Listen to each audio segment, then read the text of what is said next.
할렐루야. 자, 오늘은 여러분들과 함께 영적인 자리를 찾기라는 제목으로 함께 은혜를 나누도록 하겠습니다. 여러분, 오늘 내용은 바울에 대한 이야기입니다. 이 바울이라는 사람이 어떻게 예수님을 만났는지, 그리고 예수를 만나고 난 뒤에 어떻게 변화되어졌고 어떻게 하나님께 쓰임받았는지 그 내용을 우리가 살펴보면서 나는 지금 어느 자리에 머무르고 있는지, 하나님이 가장 기뻐하는 자리는 어디인가, 우리 하나님이 나를 어디까지 나가기를 원하고 있는가, 이런 것을 우리가 알고 하나님 앞에 쓰임받아야 돼요. 교회 와서 찬송가만 부르고 교회 안에 와서 멈춰있는 자들이 아니라 하나님이 원하는 자리가 있어요. 그 자리에까지 나가는 자가 되시기를 축원을 드립니다. 바울은 늘 고백할 때 이런 말을 해요. 내가 이렇게 하나님의 복음을 전하는 사도가 된 것은 내 실력으로 된 것도 아니고 내 노력으로 된 것도 아니다. 하나님의 은혜로 된 것이다. 내가 하고 싶어서 하는 거 아니다. 하나님의 은혜로 하는 것이다. 그래서 고린도전서 15장 10절에 보면 그가 그런 말이에요. 그러나 내가 나 된 것은 하나님의 은혜로 된 것이니 내게 주신 그의 은혜가 헛되지 아니하여 내가 모든 사도보다 더 많이 수고하였으나 내가 한 것이 아니 오직 나와 함께 하신 하나님의 은혜로다. 그러니까 바울이라는 사람은 자기가 예수를 만나기 이전의 삶, 예수를 만나고 난 이후의 삶이 완전히 달라요. 여러분, 우리는 예수를 믿는다고 하면서 교회를 왔다 갔다 하지만 예수를 믿기 이전의 삶과 예수 믿고 난 이후의 삶이 달라야 되거든요.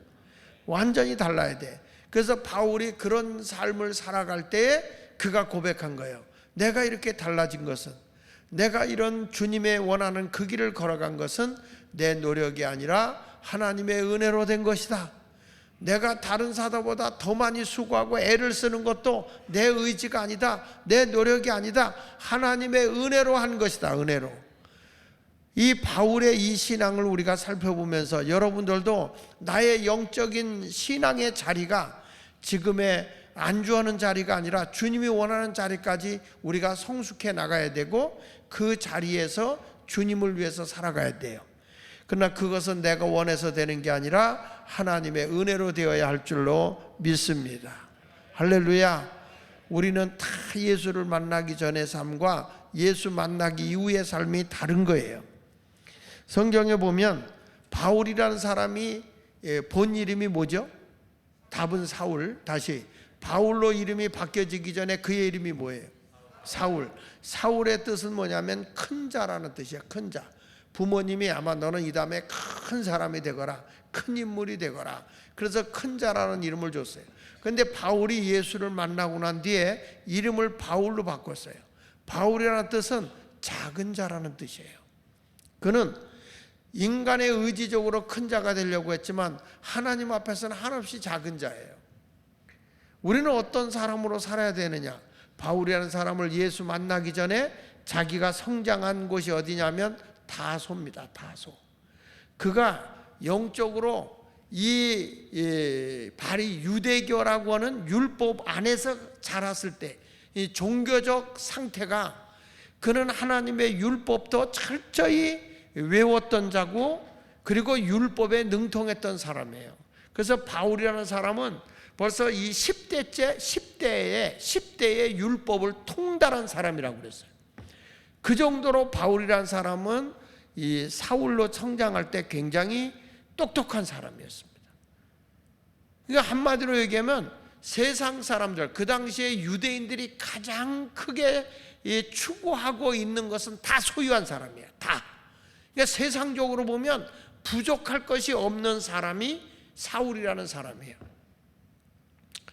그래서 성경은 이렇게 말하죠. 성경 말씀에 보면 사도행전 22장 3절로 4절에 보면 나는 유대인으로 길리기아 다소에서 났다.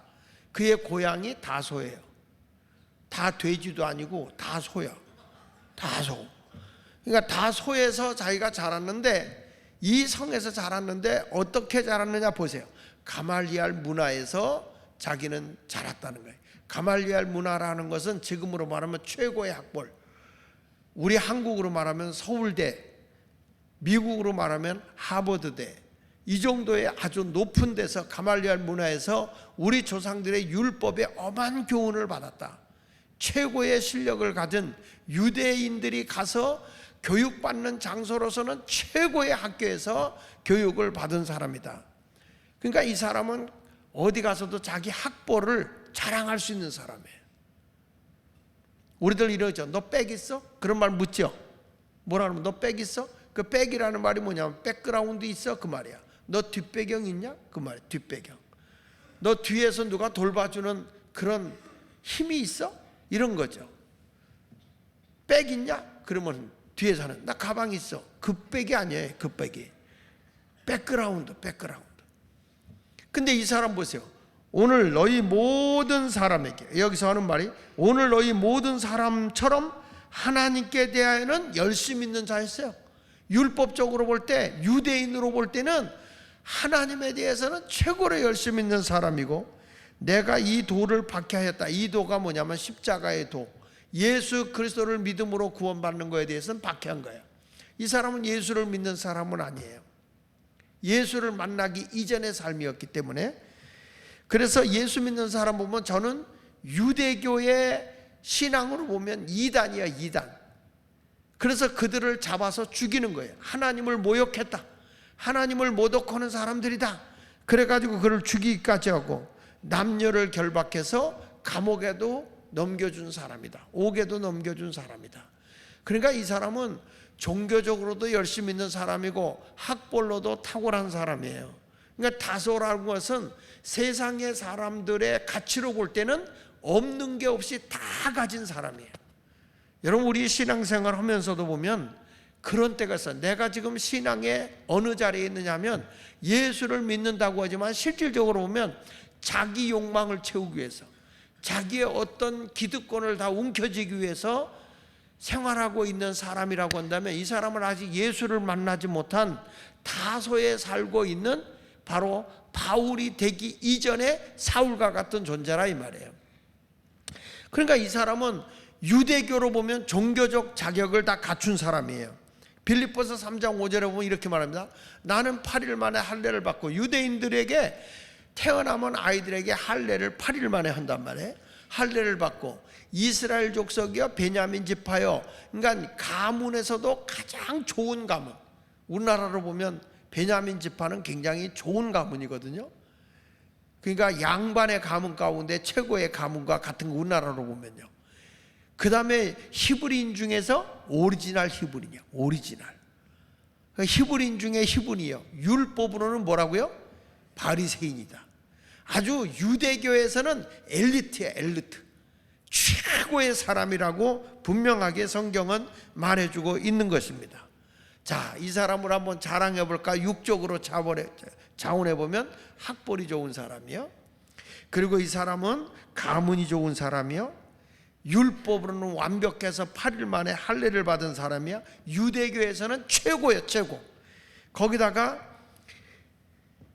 이 예수를 믿는다고 하는 율법주의자들이 볼 때는 이단의 괴수들을 잡아 죽이는 일에 앞장섰고 열심히 있던 사람이에요.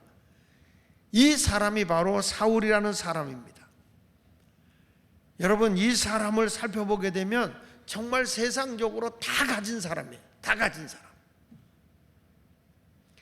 예수 믿는다고 하면서 하나님의 기적을 보아도요, 신앙생활하다 자기 입맛, 자기 맛에 틀리면 다 떠나가는 사람이 다 다소에 사는 사람이에요. 내가 때로는 피해를 보고, 내가 손해를 보고, 내가 어려움을 만나도 늘 예수를 중심에 두고 사는 사람이 돼야 되는데 그 속에 예수가 없어요. 내 어떤 가치관이 손상이 입을 것 같으면, 내가 예수 믿으면서 손해볼 것 같으면, 내 마음하고 틀릴 것 같으면 다 지금까지 신앙생활했던 것을 버리고 떠나가는 사람, 이런 사람들이 바로 다소에 사는 사람입니다. 여러분, 우리가 늘 얘기했던 요한복음 5장에 보면, 요한복음 5장 9절 이하에 보면 38년 된 병자가 예수님에게 고침을 받잖아요. 38년 된 병자가 예수님에게 고침을 받아. 예수님이 너 자리를 들고 걸어가라 하는 순간에 그의 병이 싹 나아서 걸어갔다는 거예요. 그날이 무슨 날이냐? 안식일이다. 안식일 날은 율법적으로 미슈나법에 의해서 이 자리를 들고 걸어가면 안 돼요. 짐을 들어도 안 되고 수의지를 켜도 안 돼요. 그런데 주님이 내 자리를 들고 걸어가랬더니 병 나은 사람이 그 말씀을 듣고 가는 거예요. 근데 사람들이 병 나은 게 중요한 게 아니라 왜 율법을 어겼느냐? 이 율법자들은 사람의 생명이 중요한 게 아니라 율법이 중요한 거야. 근데 왜 안식인데 자리를 들고 걸어가냐? 그거 너 잘못하는 거야. 옳지 않은 일이야. 잘못됐어. 이렇게 말하는 거예요. 그러니까 이 사람이 당시에 율법을 어기면 유대교에서 왕따 당한단 말이에요. 출교당한단 말이에요. 유대인들은 공동체 생활을 하는 사람이에요. 공동체 생활. 공동체 생활하는 사람들이라 공동체에서 쫓겨나면 이방인 취급받는 거예요. 멸시받는 거예요. 여러분 우리 그런 거 있잖아요. 학교 생활할 때 자기들의 공동체에서 왕따 시키는 애들이 못 견디고 굉장히 성격적으로 우울증에 걸리기도 하잖아요. 여러분 어느 곳에 가서 나만 따돌려 버리면 사람 살기가 힘들잖아요. 안 그런가요? 그렇잖아요. 이번에도 보니까 어른들도 그렇더라고. 어른들도 딱 가가지고 이렇게 두 사람만 따돌렸다는 거예요. 따돌렸다는 거예요. 그래서 그 단체에 있다가 그 사람이 그 단체를 떠나가 버리더라고요. 그만큼 왕따를 당하는 게 힘든 거야. 그러니까 이 사람이 지금 병이 나와서 가족과 함께 유대인의 공동체 속에서 오래간만에 함께 살고 싶어 했는데 율법을 어긴 자가 된 거예요. 누가 널더러 자리를 두고 거라 그러면서 그랬더니 11절에 대답하되 나를 낫게 한 그가 자리를 두고 걸어가라고 했어요. 내 병을 고쳐준 자가 자리 들고 걸어가라 했어요. 그랬더니 사람들이 물어요. 12절에 그들이 묻되 너에게 자리를 들고 걸어간 사람이 누구냐? 이렇게 물은 거예요. 도대체 내 병을 고쳐주고 그리고 너에게 자리를 들고 걸어가라 한 그 사람이 누구야? 그랬더니 13절에 고침을 받은 사람이 그가 누구신지 알지 못했다. 이게 아주 우리에게 충격적인 거예요. 여러분 38년 동안이나 병을 앓았던 사람을 한 말씀으로 고쳐줬다고. 그러면 고침받았으면 그 은혜를 알아야 될 거 아니야. 예수님에게 찾아가서 누구신데 내 병을 이렇게 말씀으로 고쳐줍니까? 그런데 이 사람은 예수도 필요 없고 아무도 필요 없어. 딱 조건이 뭐냐? 내 병만 나면 되는 거예요. 내 병만. 이게 뭐냐면 자기중심적인 신앙인 거예요. 오늘 우리 비전마을이 찬양을 했습니다마는 이 젊은 사람들 요즘에 보면 공동체가 없어요. 자기중심적인 거예요. 내 뜻하고 다르면 다 틀린 거예요. 누구 말도 들으려고 하질 않아요. 이것이 굉장히 안 좋은 신앙이라는 거야. 여러분 우리는 먹어도 입어도 죽어도 살아도 예수님의 영광을 위해 살아가는 자가 믿는 자예요. 자기 욕구나 채워주는 것이 예수님이 아니라고요. 우리는 살든지 죽든지 먹든지 마시든지 무엇을 하든지 주를 위해 살아가는 자가 되어야 한다고. 믿습니까? 근데 이 38년 된 병자는 예수님을 몰랐던 거예요. 이해가 됩니까 여러분? 근데 이해가 된다고. 수많은 사람들이요 교회 다니면서 은혜 받았어요. 목사님 너무 감사해요. 목사님 그렇게 귀한 말씀 들려줘서 감사해요. 그러다가 어느 날 자기 기분 오고 나빠봐. 은혜? 목사님 뭐 좋다고? 개발코요 개발코. 그 고침을 받은 사람이 누구인지 알지 못한다. 그 자기가 곤란하게 됐잖아요. 그런데 14절에 보면 그 후에 예수께서 성전에서 그 사람을 만납니다. 38년 된 고침받은 사람을 만나서 예수님이 뭐라고 그런 거니? 보라 내가 더 나았으니까 더 심한 것이 이 다음에 그런 병이 생기지 않도록 다시는 죄를 범하지 말라. 너 왜 이런 병에 걸린 줄 아냐? 죄로 인해서 죄값으로 왔다 이 말이야. 그러니까 내 죄가 사함 받아서 이제 병이 난 거니까 앞으로는 죄 짓지 말고 영적으로 승리하고 살아라 그 얘기한 거야.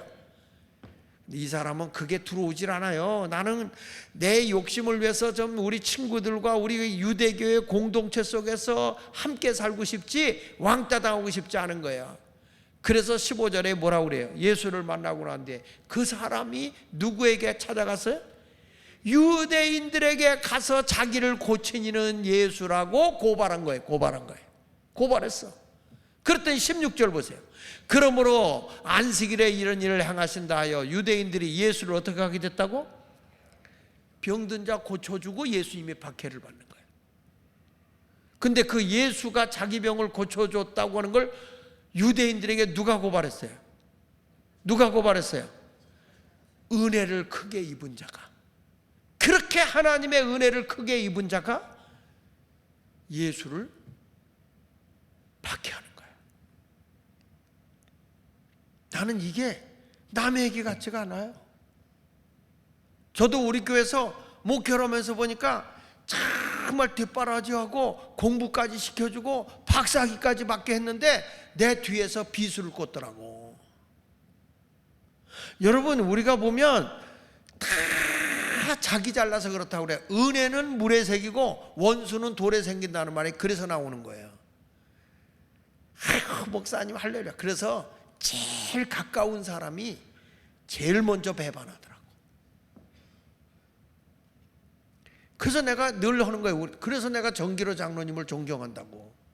17년 동안 나를 운전해주고도 그래도 끝까지 내 옆에서 장로까지 되는 거 보면 모르지. 이제 올라갈 자리 다 올라갔으니까 뒤에서 또 비스 꽂을지 모르지. 사람은 몰라. 그래서 사람은 사랑의 대상이지 믿음의 대상이 아니라고. 그렇지 않기를 바랄 뿐이지. 예. 예. 여러분, 우리 신앙생활하는 게 그런 거예요. 왜냐하면 가까이서 나를 모셔보면 내 허물도 봤을 것이고 내 약점도 봤을 거고, 장점만 보는 게 아니라 허물, 약점, 또 때로는 나를 통해서 서운함도 느낄 수 있을 거 아니에요. 그럼에도 불구하고 끝까지 그걸 감싸주고 가는 사람, 이게 진짜 귀한 거거든요. 38년이나 병을 앓았던 사람을 한순간에 고쳐줬는데 그 예수를 고발하는 거예요. 그 예수를. 가장 은혜를 크게 받은 사람이 자기 마음에 안 맞다고 배반하고 떠나더라고. 근래도 그렇더라고. 근래도. 그러나 그건 주님이 알아서 할 일이고, 여러분, 우리가 신앙생활하면서 자기중심적인 삶을 살지 말고 오직 예수를 위해 살아가는 자가 되시기를 예수 이름으로 축원합니다. 할렐루야. 그래서 때로는 하나님 앞에 그런 모습으로 가야 되는 거예요. 가룟 유다도 말이야, 예수님이 얼마나 신뢰해요. 그래서 예수님이 금괴를 맡겼다고, 회개를. 여러분, 아무한테나 금 재정을 맡깁니까? 아무한테 재정 안 맡겨요. 근데 가룟 유다를 신뢰했잖아요. 근데 가룟 유다는 처음부터 예수 믿는 사람이 아니에요. 예수님한테 너무너무 잘했지. 근데 믿는 자가 아니에요. 요한복음 6장 64절을 한번 볼게요. 요한복음 6장 64절에 보면 이런 말씀이 나와요. 그러나 너희 중에 믿지 아니하는 자들이 있느니라 하시니. 여러분, 기가 막히잖아. 예수님이 뽑은 12제자예요. 12제자. 12제자 가운데 하나 들어있는 자가 있는데 그는 뭐냐면 믿지 않는 자라는 거예요. 예수님이. 그러면서 이렇게 말해요.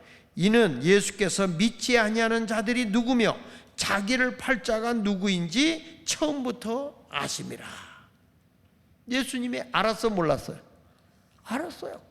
자, 요한복음 6장 70절에서는 이렇게 말해요. 요한복음 6장 70절에 예수께서 대답하셔. 내가 너희 12를 택하지 아니하였느냐. 그러니까 12 사도 중에 하나가. 그러니 여러분, 예수님이 택한 12명 중에 하나도 마귀가 있는데 우리 교회는 얼마나 많겠어. 예수님이 택한 12제자 가운데도 마귀야? 여기, 그러나 너희 중에 한 사람은 뭐라고 그랬어요? 마귀냐? 마귀가 뿔 달리고 나옵니까? 사탄의 영에 짓밟혀서 하는 거예요. 사탄에.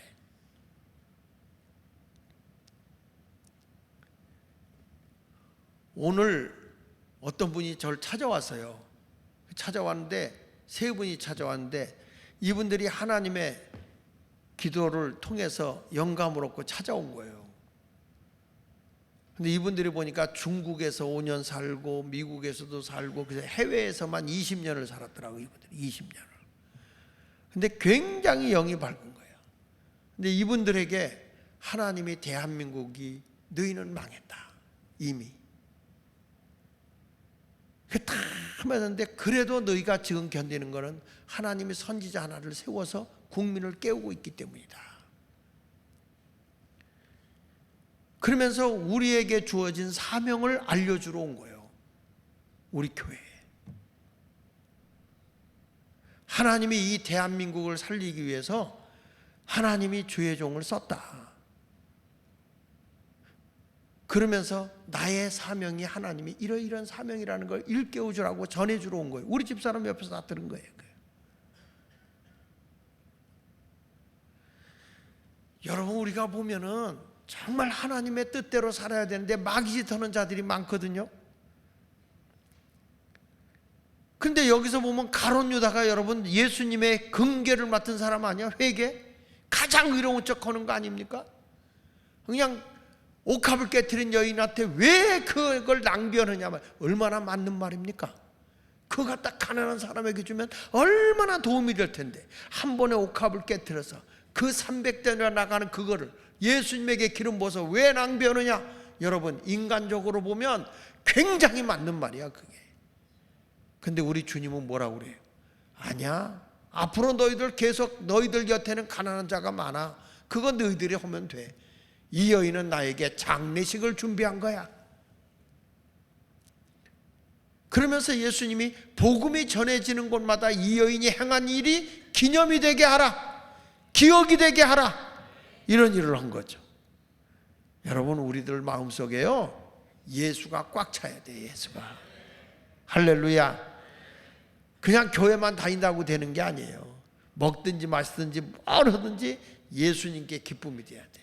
우리 청년들 말이야, 내가 공부를 해도, 내가 직장을 다녀도, 내가 어떤 일을 하더라도 주님이 기쁨이 되는 그런 신앙의 삶을 살아가시기를 축원합니다. 그게 없으면 주님이 예수님하고 같이 다녀도 마귀야. 예수님과 같이 다녀도 근거를 맡겼어도 마귀 노릇하는 거예요. 하나님의 뜻을 따라가지 않으면 그게 마귀지 뭐예요 그게. 그러니까 여러분, 내가 지금 아직도 예수를 만나지 못하고 이 자기중심적인 가치관에 함몰돼서 생활하고 있다면 이것이 바로 다소예요. 다소. 내 영적인 자리가 아직 주님의 앞으로 들어오지 못하고 세상적 욕망을 채워나가는, 세상적 자기 어떤 꿈만을 이루려고 하는 그런 자리에 머물러 있는 거예요. 주님과는 상관없는 자기중심적인 삶, 이게 다소예요. 세상의 가치관을 뛰어넘어야 될 줄로 믿습니다. 그러다가 예수 믿는 사람을 잡아 죽이기 위해서 그가 다메섹으로 가요. 근데 다메섹으로 가고 있지만 다메섹으로 가는 과정은 아직도 예수를 만나지 못한 거예요. 근데 다메섹에서 예수를 만납니다. 자, 우리 성경을 부터 사도행전 9장 3절에 시작. 사울이 길을 가다가 다메섹에 가까이 이르렀더니 호련히 하늘로부터 빛이 그를 둘러 비치는지라. 여러분, 사울이 예수 믿는 사람을 잡아서 죽이거나 감옥에다 집어넣기 위해서 자기는 지금 유대교에 충실하는 거예요. 유대교에 하나님의 법대로 자기가 믿는 하나님을 망령되이 일컫는 자들이 예수 믿는 자라고 생각하고, 예수 믿는 사람들을 잡아 죽이거나 감옥에 가기 위해 집어넣기 위해서 영장을 들고 다메섹이라는 곳으로 가고 있는 거예요. 가는 도중에 갑자기 강렬한 빛이 그에게 비치면서 사울이라는 자가 그 자리에서 폭 고꾸라졌어요. 힘이, 기운이 쫙 빠지면서 넘어진 거예요. 그러면서 하늘에서 음성이 들려. 사울아, 사울아, 누구십니까? 나는 네가 핍박하는 예수다. 여러분, 거기서 예수님의 음성을 듣고 예수를 만나는 줄로 믿습니다. 실패한 자리에서도 예수님을 만나야 돼요. 베드로는 어디서 만납니까? 고기를 밤새 잡고 못 잡고 돌아왔을 때 주님께서 해변가에서 그를 만나 말씀을 전하신 다음에 다시 깊은 데로 내려가서 고기를 잡으라. 베드로가 뭐라 그래? 내가 밤이 맞도록 수고를 했지만 잡은 것이 없지만은 말씀에 의지해서 내가 가겠습니다. 그리고 가서 그물을 던졌더니 그물이 찢어지고 동료의 배도 가득히 고기를 잡죠.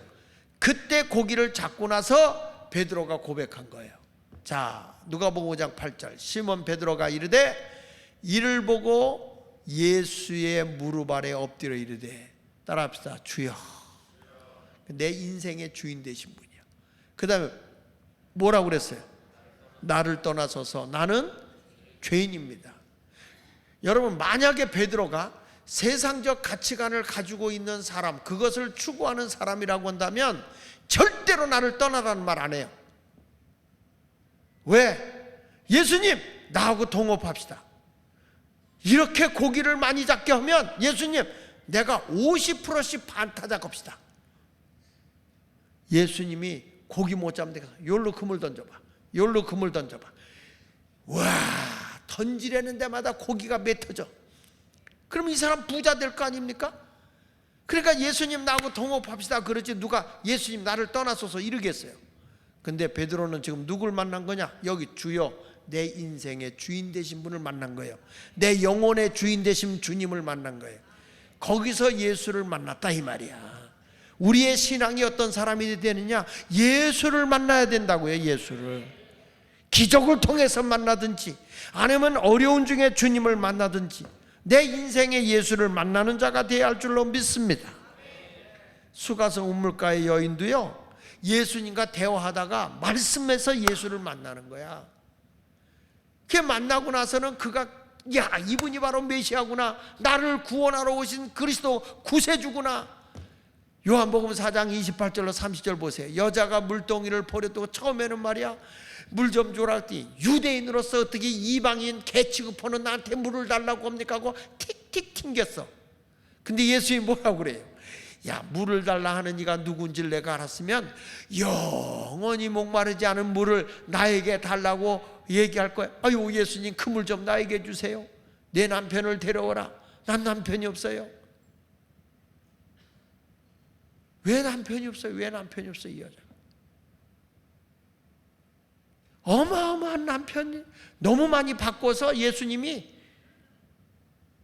지금 있는 남편도 네 남편이 아니래. 하도 바꿔치기를 잘하니까. 우리 교회는 달라.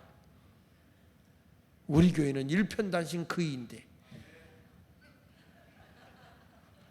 아니 김옥자가 하면 해야지 왜 이강배 장로님이 하면 해? 그래, 이 놀라운 일들을 행할 때 자기의 모든 생활을 알게 되니까 그가 고백한 거예요. 아, 이분이 주님이시구나.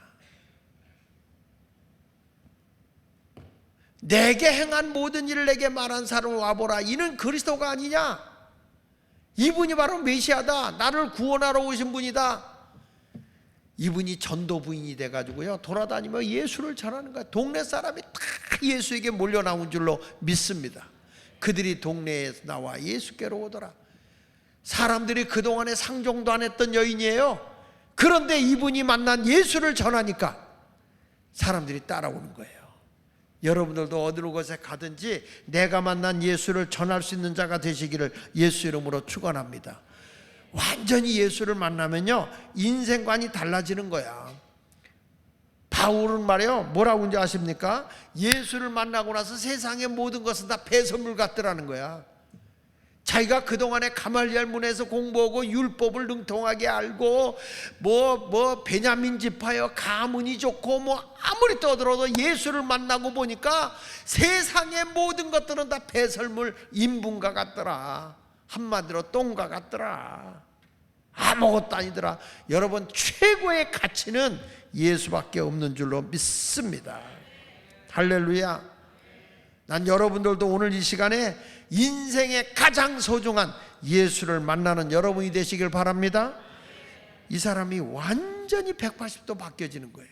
그렇게 예수 믿는 사람을 핍박하던 사람이 기도하는 사람으로 바뀌더라니까. 여기 사도행전 9장 11절 보세요. 주께서 이르시되 일어나 직가라는 거리로 가라. 아나니아 제사장에게 보내는 거예요. 예? 아나니아를 보내는 거예요. 아나니아 제자를 보내는 거예요. 거리로 가서 유다의 집에 다섯 사람 사울이라는 사람을 찾으라. 그가 뭐 하는 중이다? 기도하는 중이다. 아니, 예수 믿는 사람 잡아 죽이던 사람이 기도하는 사람으로 바뀌어버린 거예요. 나도 오늘 이 시간에 여러분 모두가 예수를 만나기를 예수 이름으로 축원합니다. 예수 만나면 여러분의 죄가 다 씻겨지고요, 그 예수를 씻겨진 사람들은 변함없이 예수님을 사랑하는 자가 되는 줄로 믿습니다. 나의 죄를 씻기는 우리 찬양 한번 하고 말씀을 이어나갑시다. 자, 나의 죄를 씻기는. 여러분, 우리가 세상적 자기 욕망을 위해 살아가는 사람은 다소에 살고 있는 사람이야. 내 영적인 자리가 아직도 다소야. 교회도 와보면 새로운 사람 많이 올 수 있어요. 근데 자기 이익을, 교회를 통해서 뭔가 자기 욕망을 채우려고 오는 사람은 다 교회에 있어도 다소 사람이야.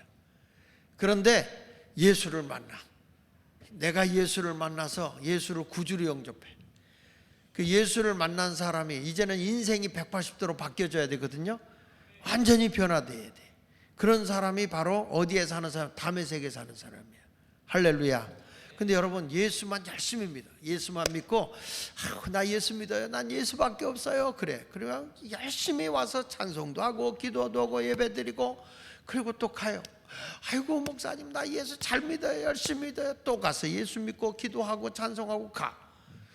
주님은 거기에 머무르기 원치 않아요. 우리 주님은 한 단계 더 업그레이드 되길 원해. 그게 뭐냐? 직가야, 직가. 직가. 이건 뭐냐면 성령을 받는 자리인데, 성령을 왜 주느냐면 사역을 왜 주는 거예요. 자, 보십시다.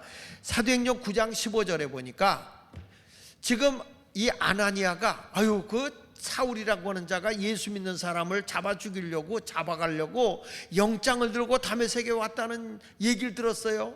그런데 예수님 날 보러 사울을 만나러 가라니, 예수님 내가 지금 이렇게 되면 어떻게 되는 겁니까? 그에게 붙들려 가요. 그랬더니 아니야, 그가 지금 기도하고 있는 중이야. 직가에서 기도하고 있는 중인데, 이 사람은 내 이름을 이방인과 임금들과 이스라엘 자손들에게 전하기 위해서 택한 나의 그릇이다.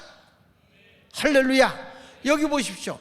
예수님이 분명하게 지금 말씀을 전해주는 거예요. 아나니아에게 뭐라고 얘기하느냐 하면, 빨리 가서 그에게 기름을 부으라는 거예요. 그에게 가서 성령이 임하도록 기도해 주라는 거예요. 가라, 이 사람은 내 이름을 이방인과 임금들과 이스라엘 자손에게 전하기 위해 택한 나의 그릇이다. 하나님의 그릇으로 택한 거예요. 16절 읽어볼까요? 시작. 그가 내 이름을 위하여 얼마나 고난을 받아야 할 것을 내가 그에게 보이리라 하시니. 여러분, 성령은 왜 주느냐? 사역을 위해서 준단 말이야. 근데 그 사역의 길은 육적인 것과 영적인 것이 같이 가는데, 세상은 누가 장악하고, 이 세상은 누가 장악하냐? 어둠의 영, 마귀가 장악하고 있단 말이에요. 여기서 영적인 싸움을 우리가 이기고 나가야 되거든요. 우리는 하나님 나라의 군사란 말이야. 이 영적인 싸움으로 가려니까 어둠의 영이 그냥 놔두냐고 회방을 놓지요. 그러니까 뭐가 오는 거예요? 고난이 오는 거예요. 고난이. 그래서 지금 하는 말씀이 이거예요. 내가, 이 사람은 내가 이방인을 위해서, 임금들을 위해서 택한 나의 그릇이야. 그릇일 뿐만 아니라 그가 내 이름을 위하여 얼마나 고난을 받아야 할 것을 내가 그에게 보여줄 거야. 빨리 그에게 가라. 여러분, 여기 보십시오.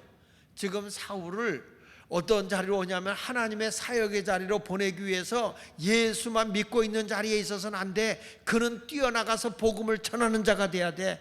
예수를 모르는 이방인들에게 예수를 전하는 사람이 돼야 돼. 그에게 상상할 수 없는 핍박이 오고 고난이 오게 되겠지만 그 길을 위해서는 자기 의지로 안 돼. 성령이 임하도록 해야 된다 이거예요. 그래서 아나니아가 우리 주님의 명령을 따라 가는 거예요. 자, 보십시다. 17절, 사도행전 9장 17절. 아나니아가 떠나 그 집에 들어가서 그에게 안수하여 이르되, 형제 사울아, 주 곧 내가 오는 길에서 나타나셨던 예수께서 나를 보내요 너로 다시 보게 하시고 다 같이 성령으로 충만하게 하신다. 할렐루야. 여러분, 여기 보십시오. 아나니아를 왜 보냈냐? 사울한테 하는 얘기야. 야, 사울아, 내가 오는 길에 내가 만났던 예수께서 나를 보냈어. 나를 보냈어. 그래서 너에게 다시 시력이 어두워진 걸 다시 보게 하고 성령으로 충만하게 너에게 하겠다고 한다. 성령 충만, 성령 충만 주겠다. 그 말하기가 무섭게 18절에 즉시 사울의 눈에서 비늘 같은 것이 벗어져 다시 보게 되었다. 시력이 침침한 사람 오늘 싹 벗겨졌으면 좋겠다. 눈이 침침한 사람들 시력이 좋아지시길 바랍니다. 그렇게 아멘 해가지고는 더 침침해질 것 같아. 오늘 성령의 역사를 통해서 여러분의 눈이 침침하던 것이 싹 눈이 밝아질지어다. 여기가 성령이 역사하니까 그런 일이 일어나는 거예요. 그래서 그 자리에서 세례를 받게 된 줄로 믿습니다. 이게 뭐냐? 사역이 주어진 자리가 직가요. 여기는 성령 충만한 자리예요. 다시요, 다소는 자기 가치관을 형성한 자리라고 한다면 다메섹은 예수님을 만난 자리, 직가는 하나님의 소명이 주어진 성령 충만한 자리. 할렐루야. 여러분들도 하나님 나라 일을 하려면 뭐가 돼야 되느냐? 성령을 받아야 될 줄로 믿습니다. 성령 받고 난 뒤에 바울이요, 바로 전도해. 바로 성령을 받고 나서 내가 만난 예수를 전하니까 능력이 나타나네. 능력이. 사도행전 9장 22절 보세요. 사울은 힘을 더 얻어 예수를 그스라 증언하여 다메섹에 사는 유대인들을 어떻게 했다고? 당혹하게 한 거예요. 아니, 예수 믿는 저 유대인들의 율법주의자인데 왜 제가 갑자기 예수를 전하는 자들이 이단이고 하나님을 모독하는 자들이고 잘못된 자라고 하더니 어떻게 예수를 전할 수 있어? 별 수 없어. 성령으로 내가 주님을 만나는 경험을 해야만 되는 거예요. 할렐루야. 여러분도 성령 받으면요, 뿔뿔이 흩어지지 않아. 내 소리 내지 않아. 다 한 몸이 돼. 한 가족이 된다고. 고린도서 12장 13절 보세요. 우리가 유대인이나 헬라인이나 종이나 자유인이나 다 한 성령으로 세례를 받아 한 몸이 된다고. 우리 예수 마을교회도요, 내 생각 내 뜻대로 하지 않아. 성령이 역사하잖아. 성령이 역사하면 하나가 되는 거예요. 장하길 목사를 통해서 성령이 역사하면 예수 마을교회는 하나가 돼야 되는 거예요. 영이 같아야 되는 거예요. 영이. 여기 와서 자기 내 생각에는 무슨 네 생각이 들어가냐고. 성령의 생각이 들어가야지. 성령의 다스림을 받아야 되는 거죠. 믿습니까? 같은 한 성령으로 역사하는 거예요. 같은 한 성령으로. 사도행전 2장에도 보니까 저들에게 성령 오순절날 성령이 많은데 각 사람에게 성령의 불의 혀같이 갈라졌다 그랬어요. 그렇죠? 각 사람에게 성령의 불의 혀같이 갈라지는 것 같이 보였지만 성령이 각 사람에게 임하는데 그 성령은 하나야. 하나. 한 몸을 이루는 거예요. 교회 와서 내 소리를 내면 돼? 안 돼? 안 되는 거야. 예수 마을교회는 그냥, 우리는 이제는 우리 그럴 때가 있어요. 하나님이 딱딱 시대마다 하나님이 바꿔줄 때가 있다고. 그 전에 내가 우리 교회 밴드 목회한다 그러니까 뭐 지금까지도 했는데 뭐 다른 거냐. 새로운 거 할 때마다 튀어나가는 인간들이 있어. 또 성전 여기다가 새롭게 증축하고 지은다 그러니까 또 뭐 아들 주려고 그런다 뭐 한다 그러면서 아주 꼴값을 떨어요. 그러면서 또 나가. 나도 그 생각까지 못했는데 목사님 또 평신도 목회하면서 이 밴드 목회하고 평신도 목회하면서 교회 많이 나갔어요 그러더라고. 교회 집 때. 그래? 그랬더니 뭐 양철이 나갔고 뭐 또 강미란 나갔고 뭐 안나영이 나갔고 누구 나갔고 누구 하는데 꽤 많이 나갔더라고. 그것도 혼자 나간 게 아니라 교인들 달고 나갔더라고. 애국한다 그랬더니 또 이젠 또 여기서 삐지고 뜨고 하는 사람도 있어. 그런데 여러분, 하나님의 명령이기 때문에 가는 거야. 이거는 영으로 하나가 돼서 가는 거야. 장로님들도 딱 해서 치고 나가지 옆에서 그냥 눈치 실실 볼 거 없어. 안 맞으면 할 수 없는 거지 뭐. 어떻게 하겠어. 애국이 싫으면 북한 가면 살면 되는 거고, 공산주의 가지면 공산주의 가면 되지. 여러분, 나는요 정말 끔찍해. 북한 애들이 제일 공격하기 좋은 데가 어딘지 알아? 철원입니다. 철원에서 밀고 내려오대. 난 이번에서 군 장교를 만났는데, 목사님 정말 우리나라 보호한 거 하나님의 은혜입니다. 그래. 군 장교를 만났는데 왜 그래? 그때 전투력을 밀고 나오기가 제일 좋은 데가 철원인데, 철원이란 데가 문재인이가 어떤 짓을 한지 아세요? 유골 발견한다고 도로를 빵 뚫어 놔버렸대. 그걸로 그냥 즉사포로 내려올 수 있도록 도로를 빵 뚫어 놔버렸다는 거야. 근데 왜 못 내려왔냐? 유엔군하고 미군들이 우리는 휴전중이기 때문에 이거 용납 못한다. 그리고 지켜준 거야. 우리도 모르는 사이에 이렇게 개판 만들어 놓은 거예요, 나라. 지금 여러분 민노총 애들이 전부 북한 지령 내려서 간첩 지령 받고 다 움직이는 것 같은 거 지금 뉴스로 계속 나오지 않습니까? 여러분도 모르는 사이에 나라가 얼마나 지금 끔찍한데, 내가 자료 찾아놓은 거 보면요 소름이 오싹오싹 꽂혀. 여러분들에게 아직 다 하질 못해서 예배 시간에 조금 하는 거니까 노골적으로 내가 가서 가르쳐 놓으면 여러분 소름이 쫙쫙 꽂힌다고. 애들까지 가서 그런 교육을 시켜. 애들, 어린애기들 법을 고쳐놔가지고 부모님의 아이들을 이렇게 교육할 수 있는, 훈계할 수 있는 법을 지워버렸어요. 우리나라 헌법에 그 있는 걸 지워버렸다니까. 그래서 아이들을 부모가 훈계하거나 책망할 수 있는 법을 없애버렸어요. 그래서 애들이 부모님이 야단치면 고발할 수 있게 만들어놨다고.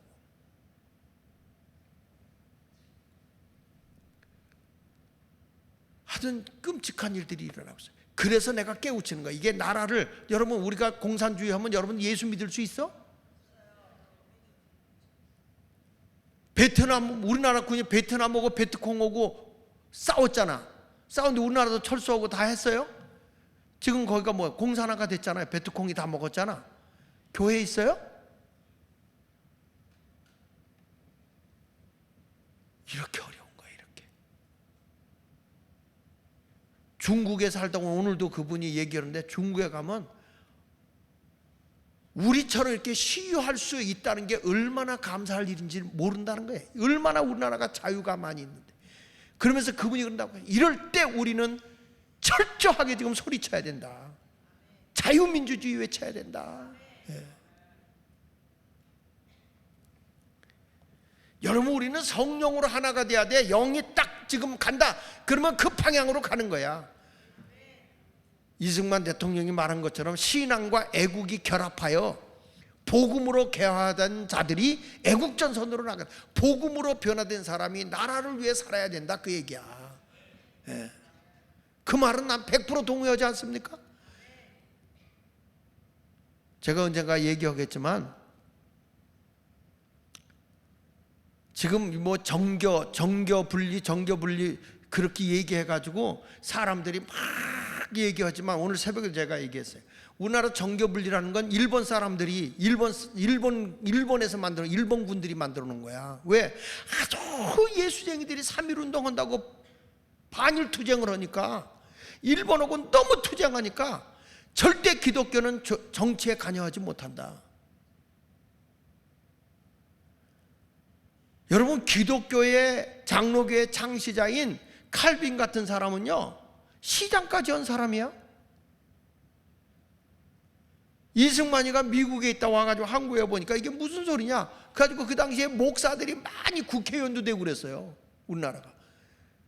미국에서는 어떻게 했냐면 케네디 때, 케네디가 딱 정권을 잡으려고 할 때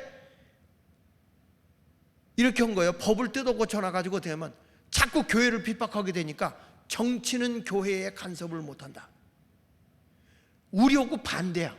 교회가 정치에 간섭 못하는 게 아니라, 미국은 종교가 정치를 개입할 수 있지만 정치가 교회를 억압할 수 없다. 원래 학교도요 사도신경 그리고 십계명 이거 다 붙여놨었어. 그때는 미국도 타락한 게 없었어요. 케네디가 등장하면서 그거 다 띄워버렸거든. 그러니까 여러분 이걸 역사적으로 딱 훑어보면, 원래 내가 늘 얘기잖아. 성경 창세기부터 쭉 훑어서 출애굽기부터 한번 보자고. 하나님의 복음을 전할 때 어디랑 싸우러 가요? 바로가 있는 애국과 싸우러 가잖아. 애국과. 거기 가서 이스라엘 백성 이끌고 나와라. 왜 그 하나님의 선지자가 거기 가서 그 싸우는 겁니까? 성경 전체가 다 그래. 에레미야 시대 때도 그러고 아모스 시대 때도 그러고 다 나라가 잘못되면 다 지적하는 거야. 그게 성경이잖아요. 여러분들도 공산화되는 거 좋아 나빠? 좋으면 북한 가. 내가 보내줄게. 부탁해서 보내줄게. 여러분, 우리 교회에 이렇게 성령이 역사하는 일에 하나가 돼야 된다, 이 얘기를 하려고 하는 거야 내가. 믿습니까? 다시 한번 보세요. 고린도서 12장 13절에 유대인이나 헬란이나 종이나 자유이나 다 한 성령으로 세례를 받아 한 몸이 되었고 또 다 한 성령을 마시겠다. 그래서 우리 예수 마을교회는 하나의 영으로 가는 거예요. 하나의 영으로. 믿습니까? 도저히 그거 못 닦겠다. 또 거기서 내 양이 아니지.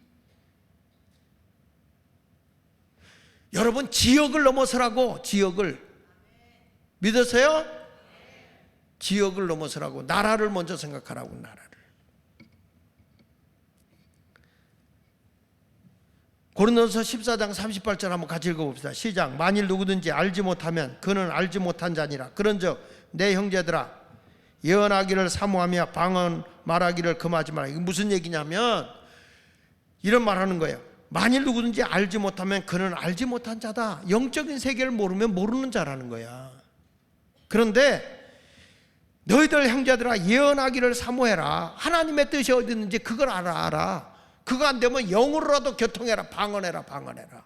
영이 통할 수 있도록 방언으로 하나님과 영적 교제를 해라. 방언은 영적 언어예요. 영적 언어. 무슨 말 하는지 모르지만 영과 영끼리 교통하는 거예요. 영과 영끼리. 아멘입니까? 그래서 오래 기도하다 보면 기도줄 잡히면 성령님이 일깨우죠. 하나님의 소원은요, 성령 충만한 거예요. 성령 충만. 이번에 그렇게 살고 나면 아멘 합시다. 할렐루야. 여러분들이 지금 다소가 좋아, 담에색이 좋아, 세상적인 게 좋아요, 예수가 좋아요? 거짓말하지 말고 솔직하게. 예수가 좋아요, 세상 부유함이 좋아요? 둘 다 좋잖아. 둘 다. 근데 예수 아래 있어야 돼. 예수 아래 모든 것이. 그러면 예수만 알고 있으면 돼요? 사역을 위해 성령 충만한 게 좋아요? 예수 믿는 것만 있으면 좋겠어요? 성령 충만한 사역자가 됐으면 좋겠어요? 예수 믿어야 성령 세례 받거든요. 그러니까 성령 세례를 받으면 고난이 온다는데 성령 세례 받을래요? 성령 받고 사역할래요? 고달픈데? 힘든데? 저도요, 우리 교회만 할 때는 힘든 줄 몰랐어. 근데 한국의 전체를 다 마을을 장악하는 사람이 돼야 되니까. 이야, 그것도 또 권력이라고 싸우는 동네가 그렇게 많아. 그거 내가 수습해내라고 말이야. 주를 위해서 나라를 위해 살겠다고 하는 사람들이 다 또 거기에 가서 그 감투라고 말이야. 그 대갈통이 터지도록. 머리가 있고 대갈통이 있더구만. 순수하게 듣는 건 머리고 자기 욕망을 위해서 들어받는 건 대갈통이고. 여러분, 머리가 될래? 대갈통이 될래? 우리 교인들은 다 머리님이에요. 머리님. 나는 오늘 여러분들이 성령 충만하길 바랍니다. 할렐루야. 그걸 위해서 우리는 다음 시간에 내가 이어서 할게. 다음 시간에. 벌써 10시가 넘었기 때문에 설교는 이거로 줄이겠어.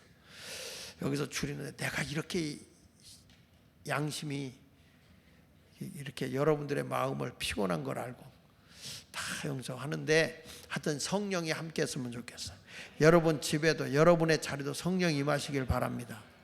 신방을 받을 때도 여러분, 내가 가서 하는 거야. 가정에 성령이 덮어야 돼. 성령.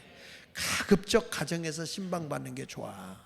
자꾸 교회로 오려고 하지 말고 여러분 집에서 자꾸 어둠의 영이 쫓겨가야 돼. 성령이 다스리는 집이 돼야 된단 말이야. 성령의 그늘이 싹 사로잡는 거. 라마나욕 같은 데는 말이야, 성령이 사로잡힌 데잖아요. 그런데 버가모라는 데는 사탄의 권자가 있는데 사탄이가 자리 잡는데요. 똑같은 데인데도 다르자고요. 여러분, 이렇게 산 같은 데 혼자 대낮에 걸어가도 등골이 오싹하고 소름이 쫙 뻗고 무서운 데 있어 없어? 있다니까. 그게 왜 그러냐면 거기가 어둠의 영이 지배하고 있으면 그렇다고요. 영적인 세계를 모르는 사람은 그걸 몰라요. 어둠의 영을 쫓아내야 돼. 예수 이름으로. 할렐루야. 그래서 예배를 드리고 성령이 우리 가정에 오면 그냥 사로잡아 주셔서 평안함 있게 하시고 기쁨 있게 하시고 평안이 있게 하여 주시고 소망이 있게 하시고 내일의 비전을 크게 갖게 하여 주시옵소서. 할렐루야. 오늘 그래서 성령 충만함을 받으시기를 예수 이름으로 축원합니다.